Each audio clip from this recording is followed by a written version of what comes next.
My parents came here in the late 70s. Obviously, I was born here, right? But the way our culture works, and this is not something unique to a specific ethnic group.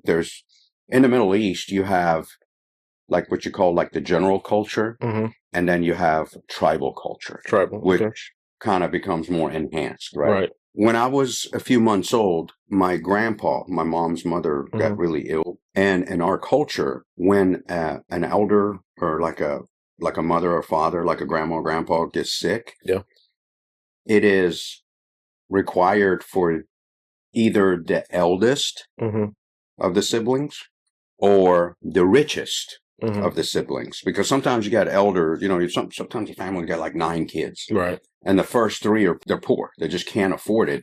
But then the fourth one, makes pretty good money. Right. So then the obligation falls on him because he can financially support it. Right. Right. So what ends up happening is my mom ends up having to go back to take care of him because she is the oldest of the siblings. Right. So obviously I'm an infant. I go back. Being born in the United States, even though at that time I didn't have a passport, because you're an infant. Back then, they would just put your name on your parents' passport. Right. So I go to the Middle East, and all this stuff happens with the revolution, and then the extremists kind of taking over and the indoctrination. During that time, I think it was about a year. I can't remember the exact date. It was within a year when the regime changed. Yeah. Iraq, Saddam Hussein attacked Iran. Right. So you have a country that didn't have an army. Now it has to prepare an army. So they start using the kids. Right. As basically, and you can actually Google it, child soldiers being used in Iran. That wasn't something unique. Right. Right. It was literally, depending on where you're at, the schools were part of it. Right. Right. And the concept was, we indoctrinate you, we get your mindset where you want to become a shaheed because you're doing something for the greater cause. You're doing jihad. When you're old enough to be able to carry a gun, we're going to show you how to carry a gun. And then what you end up doing is when you turn 15, you go to the front line. Now, when we talk about front line, you're thinking go out there and do combat. No. The kids were actually sent in the front when they were trying to advance. Back then, you didn't have all this technology. I'm talking about 81, 82, 83. Especially in that part of the world. U.S. may have had technology, but not there. Yeah. So you would physically go out with a knife and you would crawl the ground and you would jab for mines. Oh, wow. Right? They would use the kids for that. That's what it was. And from the time when I was in middle school, let's say it was a guy in middle school that was a year ahead of me. Right? When I get to the end of middle school, he was in high school. Yeah. We call equivalent to high school, 15 years old. They would pick him up. He would go. And within a week and a half later, he'd be back in a box. Wow. Because that's how the system worked. So because I was born here, my mom was like, you gotta go. You gotta go. Yeah, they don't want to go 10-8. Yeah. So, yeah. But because of the revolution that took place, there was no U.S. embassy. So what you had, you had the Swiss embassy with the special interest of the United States. So if you had the paperwork to do, you had to go to the Swiss embassy. Okay. So we went to the Swiss embassy. They did all the paperwork, sent it to D.C. I got a brand new passport sent to me in Ankara, Turkey. Wow. So I had to leave Iran and go to Ankara, Turkey to get my American passport and then fly over here. Wow. Yeah. And the first thing I did when I flew into Jackson Hartsfield International Airport, I can't remember what they called it back then. Hell, I didn't even speak English. I went into the women's bathroom as soon as I got off the plane. Oh, yeah, because I told my dad, and I have a whole story I talk about that. But the funny thing is, you talk about symbolism. Yeah. Overseas, when you have caricatures, okay, and this is going to sound really fucked up, okay? Yeah. But a female caricature doesn't look like a triangle with a head and 2 legs and all that. It literally looks like a penguin. Really? Because it's got the hijab on. Oh, well. Knock my hat off. It's got the hijab on, right? Right. So as I'm walking through the door and I see it, I don't see the penguin. I see a triangle. It doesn't register. I just walk on in. Right. It's just so talk about like when I come out, my dad's like, "What are you doing? You're in the women's bathroom." I'm like, "The sign over here, it doesn't have a penguin on it. It looks like a big triangle."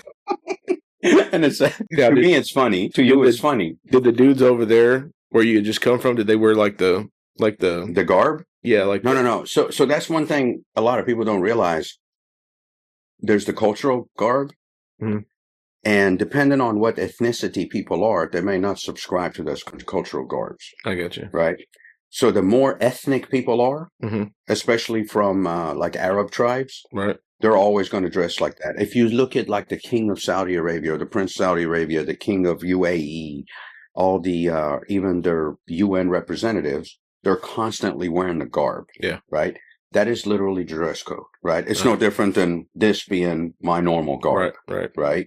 But if I was to dress like this and go to Times Square, people are going to be like, "What in the hell are you doing?" Yeah. You know what I'm saying? That makes sense. But to ride around in the South dressed like this, you're normal. Right. Right. So if I was to go to Europe, I could dress like this. Now, I probably wouldn't because I don't know what to expect. You know what I'm saying? Depending on where in Europe. Yeah. But that Arab garb is usually ethnic, has to do with culture. If you meet somebody from West Texas who's in the cattle business, you know, regardless of where they're at, they're always wearing, you know, Ariat boots, Ariat, you know, they could be in a meeting and, you know, on Wall Street and they're still wearing country stuff. Yeah. You know what I'm saying? Because it is the dress code. So I didn't wear it because in our culture we did. Now we did have certain parts of the country that had a lot of ethnic people. Like when you get to southern Iran, there's a lot of mix of Arabs and Persians, and they wear it. Yeah. And which actually, good thing you brought that up. What has happened over centuries is religion has actually started being interpreted from a cultural perspective. And the one thing, and this is probably going to piss people off, but it's not right about to piss people off. It's about logic. Right. Is if you decide, or let's say somebody who's an atheist, let's just do it this way. Forget about Muslim. Let's say somebody who's an atheist wants to be a Christian. Right. Right. And they go get baptized and they accept Jesus Christ as their savior. You know what it takes to be a Christian. Does that mean that that person starts growing a beard and then puts a head full of thorn around his head and wears a thobe because he's trying to emulate Jesus Christ? Right. Because if you as a Christian see some dude who's an atheist become a Christian and a week later he starts dressing like Jesus Christ, you're going to think, that's odd. What the hell is wrong with this dude? Yeah. Right? Exactly. Because nowhere in religion says you have to become a certain culture. Right. Right. And I see this with a lot of these people that become so-called jihadis and go overseas is they may be American. When they convert, they start putting an Arabic name to themselves, right? Now, nobody says that there's something wrong because a lot of people, because they like the culture, they like to do that. For example, there was a guy who went and joined Al-Qaeda and he was like their spokesman for a while. It was Adam Gadan, I think is what his name was. I can't remember. And there was another white guy who became part of either ISIS or Al-Qaeda. They had names like Jeremy Smith.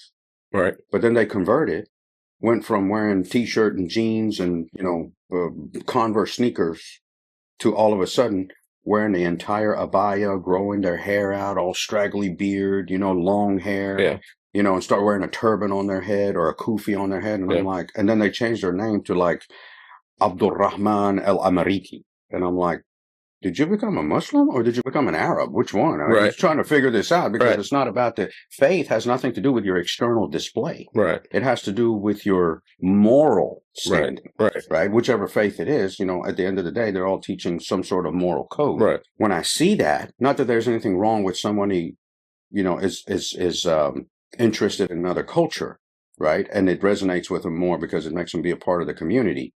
But you also have to think to yourself, did that person who is 33 years old not come from a certain culture where they had these foundational issues and things in place? Right. So, you know, there's a lot that goes with it when it comes to adopting cultural traits.